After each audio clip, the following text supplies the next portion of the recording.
Hi! ఈరోజు మనం కొబ్బరి నీళ్ళతో ఒక సింపుల్ రెసిపీ చేసేసుకుందాం.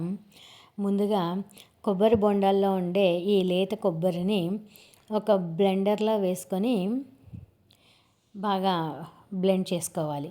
మీ దగ్గర బ్లెండర్ లేకపోతే మిక్సీలో అయినా బ్లెండ్ చేసుకోవచ్చు.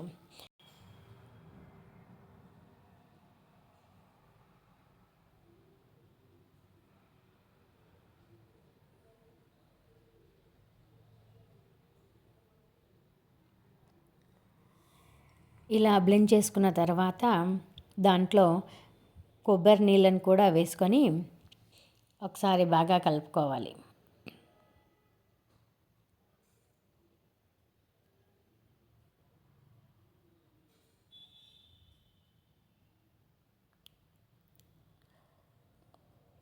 ఇలా రెండింటిని కలుపుకున్న తర్వాత ముందుగా నానబెట్టుకున్న చియా సీడ్స్ని కూడా అందులోనే వేసుకొని కలిపేసుకుందాం. అంతే, సింపుల్ రెసిపీ. మీరు కావాలంటే దీంట్లో చక్కెర కూడా వేసుకోవచ్చు, కానీ నేను వేయలేదు. పెద్దవాళ్ళు అయితే అలాగే తాగేయచ్చు, చిన్నపిల్లలకైతే కాస్త చక్కెర వేసి ఇచ్చేయండి, సరిపోతుంది. కొబ్బరి నీళ్ళు తీయగా ఉంటే చక్కెర అవసరం ఉండదు, కొద్దిగా ఉప్పగా ఉంటే చక్కెర వేసుకుంటే సరిపోతుంది. కొబ్బరి నీళ్ళు నచ్చని వాళ్ళకు కూడా ఈ రెసిపీ నచ్చేస్తుంది.